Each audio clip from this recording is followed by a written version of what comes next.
Friends, इस video में हम बात करने वाले हैं ऊप्स कॉन्सेप्ट के बारे में। Oops concept for AI developers. As an AI developer आप बहुत सारा कोड लिखते हो, इंटेलिजेंट सिस्टम्स बनाते हो, बट आप क्या चाहोगे कि आपका जो कोड है वो डंप हो। अब डंप कैसे? स्पागेटी कोड हो गया, बड़ी बड़ी फाइल्स हो गई, कोड रीयूज नहीं हो रहा है, कुछ भी एक छोटी सी चीज आपको ऐड करनी है, आपको परेशानी आ गई है। इस वीडियो में हम पूरी तरह से समझेंगे कि एआई के लिए अगर आप ऊप्स कॉन्सेप्ट को यूज नहीं कर रहे हो तो आप क्या मिस कर रहे हो। So without further ado let's dive into the concepts. So let's start with first कि एक एआई प्रोग्राम में कौन कौन से मॉड्यूल्स होते हैं, है ना। आप एलएलएम्स को कॉल करते हो, आप एक एलएलएम को कॉल नहीं कर रहे हो, आप मल्टीपल एलएलएम्स को कॉल कर रहे हो, आप ओपन एआई यूज कर रहे हो, है ना। आप मान लो जेमिनी का कोई मॉडल यूज कर रहे हो। और ये ऐसा नहीं है मेरे दोस्त कि हम एक ही मॉडल एक प्रोग्राम में यूज कर रहे हैं। हम एक प्रोग्राम में कभी ये यूज कर रहे होंगे, कभी ये यूज कर रहे हैं, कभी तीसरा मॉडल यूज कर रहे हैं, क्लाउड हो गया या आपका कोई ओपन सोर्स मॉडल आपने डिप्लॉय कर रखा है वो यूज कर रहे हो। तो एक ही प्रोग्राम में आप मल्टीपल मॉडल्स यूज कर रहे हो। नाउ दूसरा तरीका क्या होता है, आप जब कोड लिख रहे हो तो आप वेक्टर डेटाबेसेस यूज कर रहे हो, आप एम्बेडिंग्स बना रहे हो, है ना। तो एम्बेडिंग के लिए कोई डिफरेंट टाइप्स के मॉडल यूज कर रहे हो, और again that could be different. आप प्रॉम्प्ट जो लिख रहे हो, आपका एक प्रॉम्प्ट नहीं है, मल्टीपल प्रॉम्प्ट्स हैं, उनके टेम्पलेट्स हैं, उसमें आप कुछ वैल्यूज हैं, आप वेरिएबल्स को रिप्लेस कर रहे हो। प्रॉम्प्ट्स तो लिखा हुआ है बट जो कुछ वैल्यू पुट करनी है उसको डाल रहे हो। अब नाउ एक तरीका होता है आपका डॉक्यूमेंट चंकर। मान लो जैसे मैं अभी रैक की बात कर रहा था, तो रैक में क्या होगा, एक बहुत बड़ा डॉक्यूमेंट होता है, ठीक है। आप उसको सीधा सीधा तो नहीं डाल सकते, थोड़ा रेलेवेंट नहीं होगा। फिर तो आप क्या करोगे, आप इसके कुछ चंक्स बनाओगे और इन चंक्स को एम्बेड करोगे, है ना। So that that will be stored in your vector dB. अब ये वेक्टर डीबी में जो स्टोर होगा, फिर आप रैक के थ्रू आओगे और इसको यूज करोगे, इनके चंक्स को, है ना। For so retriever basically, right, retriever is again retrieving these chunks through vector comparison, right. You may use different types of algorithm, ठीक है।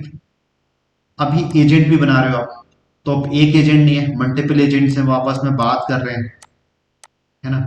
और एक पूरा मल्टी एजेंट सिस्टम बना दिया है आपने। जैसे अब एजेंट बना रहे हो तो आपको टूल भी यूज करने पड़ेंगे। आप बहुत सारे टूल यूज कर सकते हो, आप खुद के टूल यूज कर सकते हो, कोई थर्ड पार्टी टूल यूज कर सकते हो, आप एमसीपी सर्वर यूज कर सकते हो। As an programmer AI program में ये सब चीजें लगती हैं। memory store again with some kind of vector or some kind of the meaning the state बनाने के लिए। जैसे आपकी जो एप्लीकेशन है और जो एलएलएम है, अब वो एलएलएम तो अलग है, तो एक बार जब कॉल गई इसके पास तो उसके बाद अगली बार रिक्वेस्ट छोड़ना है, तो आपको कुछ मेमोरी स्टोर बनाना है, सो दैट जब कॉल जाए सो दैट इट नोज कि कॉन्टेक्स्ट क्या है। आप उसको कैसे मैनेज कर रहे हो depends, there are different ways, we can talk it in a separate video. Similarly आप इवैल्यूएटर्स बना रहे हो, आप मल्टीपल जो आपकी वर्क फ्लो है उसमें आप चेक कर रहे हो कि जो मेरा आउटपुट आ रहा है वो सही आ रहा है कि नहीं, या जो हर बार आउटपुट आ रहा है वो भी इवैल्यूएटर है। और एक आपको ओवरऑल सिस्टम, कि आपके सिस्टम की मान लो हमें 99.99 एक्यूरेसी चाहिए। आप इसको कैसे मेजर करोगे, आप इवैल्स लिखोगे तो उसके लिए इवैल्यूएटर्स लिखोगे। आपके वर्क फ्लो स्टेप्स होंगे, work flow steps again some kind of agent system, और with a single agent also there are multiple nodes that you can create, है ना। और वो पैरेलल हो सकते हैं, कुछ मल्टी स्टेप हो सकते हैं, फिर कुछ मिलेंगे, फिर आपकी फाइनल स्टेट होगी, depending on your work flow आप बनाते हो। डेटा सेट, अगर मान लो कोई आपको मॉडल को फाइन ट्यून करना है, या आप कुछ मॉडल को खुद से ट्रेन कर रहे हो, अलग अलग जो डेटा सेट है वो बन रहा है आपका, उसको रिकॉर्ड रखना है। आपकी इन्फ्रेंस पाइपलाइन, जब ये मॉडल तैयार हो गया, प्रोडक्शन में डिप्लॉयड है, अब आपको उसकी जो बेसिकली आउटपुट चाहिए, तो वो कैसे करोगे, आप इन्फ्रेंस पाइपलाइन बनाओगे। एज एन एआई प्रोग्रामर ये आप सारे काम करते हैं, आई एम श्योर। बट अगर आप सिंपल तरीके से मान लो इसको करोगे तो होगा क्या, आपका कोड क्रम्बल कर जाएगा।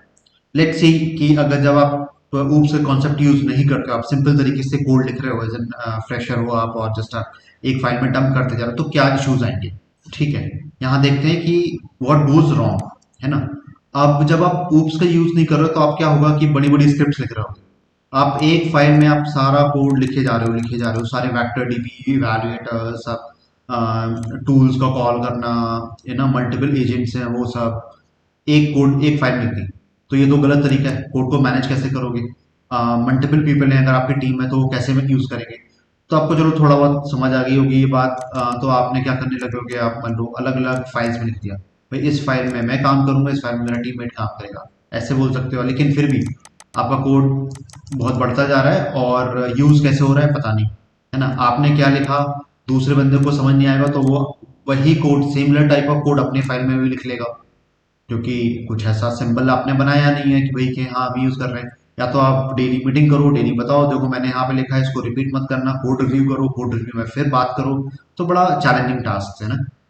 अब यहाँ पे अगेन वही रिपीटेड कोड मैं जो पहले बात कर रहा था, है ना, एक एक फाइल में आपने सारा कोड लिख दिया और सब लोग अपना अपना रिपीट कर रहे हैं, क्योंकि अब दूसरा कोड समझ नहीं आ रहा है। भाई आपने एक फंक्शन बना लिया था, फंक्शन को कौन देखे, अगर मुझे एक नया पैरामीटर चाहिए तो मैं कैसे समझूं उस कोड को, मतलब बड़ा प्रॉब्लम है। नाउ सेम गोज कि हाँ, पुअर सेपरेशन। अब सेपरेशन ऑफ लॉजिक, भाई मैं अपने फाइल में क्या लिखूं, यहाँ पे क्या लिखूं, और मुझे तो कोड निपटाना है, मुझे यूज के कॉन्सेप्ट नहीं पता, मुझे मॉड्युलैरिटी नहीं पता, तो मैं क्या करूंगा, भैया लिखते जाओ सब चीजें, और फिर कुछ महीने बाद ही मैं देखूंगा कि यार इस कोड में अब मैं चेंज नहीं कर सकता क्योंकि इसमें टेस्टिंग इम्पैक्ट बढ़ जाएगा। भाई तो दूसरी फाइल बनाओ और दूसरी फाइल में लिख दो, भले ही कॉपी पेस्ट मैं ही कर रहा हूँ। ऐसा बहुत बार होता है ना। अभी हार्ड कोडेड प्रॉम्प्ट्स और कॉन्फ़िग्स, अभी पता है कि यार अपन को मॉड्यूलर कोड लिखने का कोई तरीका है नहीं। सिंपल तरीका क्या करो, आप अपना प्रॉम्प्ट अभी आज का काम चला लो, जो भी मॉडल करना है उसमें कॉन्फ़िगरेशन पास कर दो, भाई क्या टेम्परेचर होना चाहिए, क्या मॉडल होना चाहिए, क्या रीजनिंग टेक्निक्स होनी चाहिए, लिख दिया मैंने, अपना कोड चला दिया। अब मुझे कोई दूसरे फीचर पे काम करना है, भाई अभी मेरे को क्या, मैं इसको यूज़ करूँ, इसको उसको कोड करूँगा तो इसका ये वाला जो फीचर है उसकी भी टेस्टिंग करनी पड़ेगी, उसमें भी बग्स आ सकते हैं। तो बेटर है कि भाई मैं अपना दूसरा कोड लिख लूँ और मैं यहाँ पे फिर मैनेज करता रहूँ। बड़ा डिफिकल्ट काम है यार। अब ये डिफिकल्ट डिबगिंग, एक इंजीनियर आई थिंक सबसे अपनी लाइफ में सबसे ज़्यादा काम वो करता है, नया कोड कम ही लिखता है, बग्स फिक्स करता है, बट वो डिबग ज़्यादा करता है। डिबग दोनों तरह में चाहिए, अगर आपको कोई एग्जिस्टिंग कोड समझना है तो भी आपको डिबग करना है ताकि आप नया कोड उसके ऊपर लिख पाओ, या कोई बग आया है तो भी आपको समझना है कि भाई इसमें मैं क्या फिक्स करूं, क्या प्रॉब्लम है, ना। तो डिबगिंग में भी मुश्किल होती है, क्यों? क्योंकि आपको हर कोड नया है, आपको हर बार नया देखना है, उसमें एक लाइन भी इधर उधर होगी, एक वेरिएबल भी इधर उधर हो गया, आपको समझना पड़ेगा प्रॉपर, उसकी वैल्यूज देखनी पड़ेगी। आप ये नहीं देख सकते हो कि यार ये कंपोनेंट मेरा सही चल रहा होगा, ये कंपोनेंट से मेरा इनपुट आना चाहिए था, ये इनपुट गया, ये आउटपुट आना चाहिए था, अब मेरा ये, अब मैं डिबगिंग कैसे होती है मेनली, आप पूरा थोड़ा ना हर बार कोड देखोगे, आपकी देखोगे मुझे इसको डिबग करना है ना, इसमें इनपुट क्या आ रहा है, आउटपुट क्या जा रहा है, क्या एक्सपेक्टेड इनपुट था, नहीं था, तो जो पीछे वाले कंपोनेंट पे आओ उसमें क्या गड़बड़ी हो सकती है, उसमें बग हो सकता है, इस तरह से आपकी डिबगिंग चलती है। बट बिकॉज कोड स्पैगेटी है, एक आपने लिख दिया, आप डिबगिंग में आप परेशान हो रहे हो। टेस्टिंग, अब इम्पॉसिबल टेस्टिंग क्या है कि आपने एक फीचर बनाया तो आप तो टेस्ट करोगे इसको डेफिनेटली, बट होगा क्या कि आपने एक फीचर के साथ साथ में एग्जिस्टिंग कोड में चेंज करा होगा ना, तो उस फीचर में भी कुछ कोड थोड़ा बहुत चेंज हुआ, तो अब इसमें भी हमें चेंज करना है। अभी इसी के डर से या तो हम नया कोड लिखते हैं, लेकिन मान लो आपने कोड रिव्यू में पकड़ लिया आपकी लीड ने और बोल रहा है कि नहीं भाई आपको कोड प्रॉपर करना पड़ेगा, ये रीयूज करो इस कोड को। आप बिना मन के, आप बिना मारे, है ना, आप मन मर रहा है कि यार अभी मुझे जाना है, मुझे पार्टी है घर में, दोस्तों के साथ पार्टी है, but you have to restructure your code. तो वो बड़ी प्रॉब्लम होती है, और फिर टेस्टिंग भी करनी पड़ेगी इस कंपोनेंट की भी। अगर आपकी टीम में कोई नया टेस्टर है, कोई डिफरेंट टेस्टर है, तो वो भी परेशान होगा कि यार मुझे बताओ तो मुझे टेस्ट क्या करना है, मैं पूरा फीचर हर बार पूरा प्रोडक्ट थोड़ा ना टेस्ट करता रहूँगा। तो वो, और मान लो आप थोड़े स्मार्ट हो, आप ऑटोमेटेड टेस्टिंग लिख रहे हो, तो वो भी हर चीज़ के बार बार टेस्ट केसेस लिखो, तो ये भी गड़बड़ है ना। तो एट द एंड ये प्रॉब्लम एक्सपोनेंशियल होगी, और फिर एक टाइम के बाद आप ब्रेक कर जाओगे, भाई अभी नहीं होने वाला, या तो क्या होगा कि टेस्टिंग हम करेंगे नहीं, या तो फिर हमारे जो टेस्ट केसेस हैं हम उसको कवर नहीं करेंगे, टेस्ट कवरेज गिरेगा। तो ये प्रॉब्लम्स आती हैं। फ्रेजाइल इंटीग्रेशन, अगेन दो लोग काम कर रहे हैं, उन्होंने अपना काम कर दिया, इसने अपना काम कर दिया, अब इससे इंटीग्रेशन आ रहा है, अब इंटीग्रेशन कैसे करें भाई, इंटीग्रेशन के लिए कोई भी हमने रूल प्रॉपर सोचा नहीं है, तो ये प्रॉब्लम आती है। So this is the biggest problem. अभी मान लो अब एक प्रॉब्लम आती है, नो क्लियर आर्किटेक्चर। आर्किटेक्चर कोई होगा ही नहीं, क्योंकि आपने क्या किया है, अपनी अपनी फाइल्स बनाई है, अपना अपना काम करा है। किसी को दूसरे काम से कोई मतलब नहीं, किसी को दूसरे काम का यूज नहीं करना। बट ऐसे नहीं होता है अभी। ये टीम है, एक टीम में बहुत बड़ा सॉफ्टवेयर लिखा जा रहा है, बहुत लोग काम कर रहे हैं, इंटरडिपेंडेंसी होती है। एक प्रॉपर आर्किटेक्चर बहुत जरूरी है। अगर आप आर्किटेक्चर नहीं बना रहे हो तो मतलब आप क्या कर रहे हो कि अपनी आज की प्रॉब्लम कल पे छोड़ रहे हो, और आज का फीचर फास्ट कंप्लीट करने के लिए फ्यूचर के जो फीचर्स आप बनाने वाले हो, कोड करने वाले हो, उसको आप डिले कर रहे हो, है ना। अगर आपका सिस्टम बढ़िया होगा, स्केल करेगा अच्छे से, कोड जल्दी से यूज होगा, जैसे जैसे आपके फीचर बनेंगे तो उसके जो नए फीचर है बहुत ही फास्ट बनेंगे उसके बाद। तो definitely this is that's why it is considered as a part of the software engineering. और ये सब प्रॉब्लम से आप ग्रस्त होने वाले हो, मान के चलो, अगर आपने ऊप से कॉन्सेप्ट इस्तेमाल नहीं करे। ठीक है, ये अपने माइंड में बैठा लो, ये प्रॉब्लम्स देखी हैं आपने। अगर मैं इसको फ्लिप करूं कि फायदे क्या होंगे, तो लेट्स सी द फायदा। अगर आप एआई प्रोग्रामर बन के और बढ़िया से ऊप से कॉन्सेप्ट करने वाले हो ना, तो ये सिर्फ आपको जॉब पाने में हेल्प नहीं करेगा, बट आपको बढ़िया प्रमोशन होने में, और अगर जैसे फायरिंग वायरिंग का बड़ा सीन चलता है एआई के टाइम पे ना, तो आप एआई इसलिए सीख रहे हो ताकि आप को जॉब मिल पाए, और ऐसा ना हो कि जॉब मिलने के बाद भी आप को निकाला जाना पड़े। क्यों, डराने की कोशिश नहीं कर रहा हूँ, बट ये समझो, अगर आप अच्छा कोड नहीं लिखोगे तो आज नहीं तो कल ये नौबत आ सकती है। और प्रॉब्लम कहाँ आती है, अ, जैसे आजकल बहुत बोला जाता है कि एक अच्छा इंजीनियर 10 लोगों का काम कर सकता है, और 10 बुरे लोग अगर भी आ जाएं, मतलब उतने नॉट सो कॉल्ड, नॉट बुरा मैं कहूँगा कि, but not so called good engineers, then क्या करेंगे, वो एक के आउटपुट को भी नहीं करेंगे, और ये पूरी कंपनी को डुबा देंगे। क्यों, क्योंकि वो प्रोडक्ट ही पूरा चल ही नहीं रहा है ना। तो उसमें प्रॉब्लम्स आने लगेंगी, प्रॉब्लम आएंगी तो प्रोडक्ट बढ़ेगा नहीं, बढ़ेगा नहीं तो डेफिनेटली कुछ ना कुछ प्रॉब्लम्स आएंगी। सो तो यहाँ देखते हैं कि, तो जैसे ही ना कोई भी एआई प्रोजेक्ट है, शुरुआत में तो बढ़िया लगेगा कि हाँ यार, पीओसी हो गया, डेमो हो गया, मस्त हो गया। अभी इसको जब रियल में हम डिप्लॉय करेंगे, तब इसके लोगों के रिक्वेस्ट आएंगे कि मुझे ये फीचर भी चाहिए, मुझे ये फीचर चाहिए। वो कॉम्प्लेक्स होने लगेगा, और जिससे कॉम्प्लेक्स होंगी चीजें, आपको अलग अलग कोड, अलग अलग कस्टमाइजेशन करनी पड़ेंगी, थोड़े बहुत ट्विक्स करने पड़ेंगे। वो सबको हैंडल कर सकता है Oops, है ना।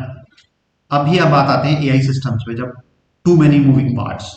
मैंने ऊपर बताया था कि आपकी रैग है, आपका एम्बेडिंग मॉडल्स है, आपके प्रॉम्प्ट्स हैं, आपके टूल्स हैं, आपके एमसीपी सर्वर है, आपके मल्टीपल एजेंट्स हैं, और सब लोग बात कर रहे हैं एक दूसरे से, सब लोग आपस में, और सारे प्रॉब्लिस्टिक सिस्टम्स हैं। प्रॉब्लिस्टिक सिस्टम मतलब कि कुछ वो गलती भी कर सकते हैं, 100% ऐसे नहीं होगा ये इनपुट हुआ तो आउटपुट होगा, ऐसा तो है नहीं। तो हमेशा गलती होने के चांसेस हैं, आपको इवैल्स लगाने पड़ेंगे, आपको रिट्राई करने पड़ेंगे। तो उस केस में आपको ऊप्स बड़ा मदद करता है। ऊप्स के होने से सिर्फ ऊप्स से कोड डिजाइन होने से सिर्फ नहीं होगा, बट आपके जो डिजाइन पैटर्न्स हैं, जो प्रूवन है कि हाँ ये काम करते हैं एक प्रोडक्शन सिस्टम में, आप उनको यूज कर सकते हो, उनको लेवरेज कर सकते हो। Again prompt logic, model logic, memory tools, इन सबको आप मिक्स नहीं करोगे एक फाइल में, अलग अलग रहेगा, सबका अलग अलग काम रहेगा। अगर आपकी टीम में 2-3 लोग हैं, सब अपने अपने काम पे ध्यान फोकस कर सकते हैं। मुझे पता, उसको पता होगा कि भाई क्या इनपुट होना है, क्या आउटपुट होना है, क्या कॉन्ट्रैक्ट है हमारे, जो जो भी क्लासेस वगैरह लिख रहे हैं, और उसको हम सॉल्व कर पाएंगे। सेपरेट रिस्पॉन्सिबिलिटी, जब रिस्पॉन्सिबिलिटी होती है तो फिर अकाउंटेबिलिटी भी होती है ना। अकाउंटेबिलिटी का मतलब सिर्फ डेवलपर पे नहीं है, एक्चुअली उस कोड पे भी। हमें पता है कि हमारे पास अगर 4 पीसेज हैं हमारे, और ये इस फैशन में ही इनको काम करना है ना, एक दूसरे से बात करनी है, तो उनको पता रहेगा ना कि मेरे को क्या इनपुट है। अगर मेरा एलएलएम का जो एलएलएम थी वो कॉल फट गई, है ना, वहां पे कुछ नहीं आया इनपुट, आउटपुट नहीं आया, बिकॉज ऑफ एनी रीजन, मतलब वो सर्वर डाउन हो गया, या हेलुसिनेट कर गया, any reason can be, right. तो उस केस में इसको पता रहेगा मुझे आगे क्या देना है, एरर भी किस फॉर्मेट में देना है। तो इन सबसे अकाउंटेबिलिटी बनती है, भाई हाँ, सी कंपोनेंट में गड़बड़ है, इसका फॉल बैक मैकेनिज्म क्या होगा, आप ये सोच सकते हो, और डिस्कस कर सकते हो। डिफरेंट टीम्स के बीच में कम्युनिकेशन प्रॉपर हो सकता है, रीयूज हो सकता है कोड, क्योंकि ये कंपोनेंट किसी एक टीम ने बना दिया, बाकी की टीम्स उसको यूज कर सकती हैं। अभी हम फिर बात करें कि भाई एक्सपेरिमेंट बहुत फास्ट हो जाते हैं, है ना, थोड़ा बहुत चेंज करना हुआ, हमें पता है ना कि भाई एक मॉड्यूल जो चेंज होना है, इसके बदले हमने दूसरा मॉड्यूल लगा दिया, मान लो यहाँ पे जैसे ना, अब ये मॉड्यूल लगा था कि इसको हमें एनहेंस करना है, इसकी परफॉर्मेंस कुछ गड़बड़ है या कुछ हमें और इम्प्रूव करना है, हमने ये हटा के दूसरा मॉड्यूल लगा दिया, और इनपुट आउटपुट हमारा कॉन्ट्रैक्ट प्रॉपर है, तो बढ़िया टेस्ट कर लिया, अगर चल गया तो अच्छी बात है, नहीं चला तो बस हम इसको वापस से फिट कर देंगे भाई, राइट। तो टेस्टिंग वगैरह भी कम हो जाती है इसमें। कोलैबोरेट मैं बात कर चुका हूँ, मेसी कोड है ना, जो रिड्यूस होगा, पाइपलाइंस प्रॉपर लिख पाएंगे, एजेंट्स लिख पाएंगे, क्योंकि मल्टी एजेंट हुआ, सारे प्रोबेबिलिस्टिक सिस्टम है, सब लोग अपने आप से बात कर रहे हैं, तो एरर होने के चांसेस भी बढ़ जाते हैं, है ना। सेम सेम गोज कि हम यहाँ पे ऊप्स जो है वो वर्किंग डेमो, डेमो तो बढ़िया लगता है, लेकिन जब रियल प्रोडक्शन में आती हैं चीज़ें तब फटना शुरू होती हैं, और जनरली ये प्रोजेक्ट कहा जाता है अभी तक कि 40% ऑफ दी प्रोजेक्ट्स अपने पीओसी एक्सपेरिमेंट में डाई कर जाते हैं, वो रियल प्रोडक्शन में नहीं जाते, बिकॉज आइदर एलएलएम्स की आउटपुट नहीं आया, वो एक उसका एक परसेंटेज है, बट मुझे लगता है कि अगर हम ऊप्स के थ्रू यूज करें तो प्रोडक्शन में आ जाएगा, बट चलेगा भी, और अच्छे खासे एक प्रोडक्ट में चलेगा, उसमें पता रहेगा कि हमें एक्सपेरिमेंट करना है, क्योंकि फर्स्ट इटरेशन में कोई एआई सिस्टम बिल्कुल परफेक्ट काम करे ऐसा कम ही चांस होता है, आपको मल्टीपल इटरेशन करने होंगे, इटरेशन करना है तो मतलब कोड चेंज करना है, टेस्ट करना है, मल्टीपल लोगों के साथ कोलैबोरेट करना है, वो आपको हेल्प करेगा ऊप्स के साथ। ठीक है, तो आई होप आपको समझ आया होगा ऊप्स कितना इंपॉर्टेंट है और ऊप्स क्यों इंपॉर्टेंट है। अगर आपकी इंपॉर्टेंस समझ में आ गई then definitely half thing is done. क्यों? क्योंकि बाकी की चीजें आप सीख सकते हो, बट अगर आपको उसकी प्रायोरिटी समझ में नहीं है, आपको यही नहीं लग रहा है कि it's important to survive even in production systems, तो मुश्किल होगा। सो मैं आगे भी वीडियोस बनाऊंगा जिसमें मैं ऊप्स के बारे में बताऊंगा, आप पाइथन में एआई इंजीनियर आप कैसे यूज कर सकते हो अपने ऊप्स के कॉन्सेप्ट्स को। सो लेट मी नो आपको कैसी लग रही है सीरीज, क्या आपको पसंद आ रहा है। I will be happy to improvise on myself and also the content. क्या पढ़ाने में कुछ अगर प्रॉब्लम लग रही है, कुछ चीज़ें और आपको एक्सप्लेन करने की जरूरत है, let me know in the comment section, I will be more than happy to answer and fix your problems. So thank you, with this note I take tata, bye bye.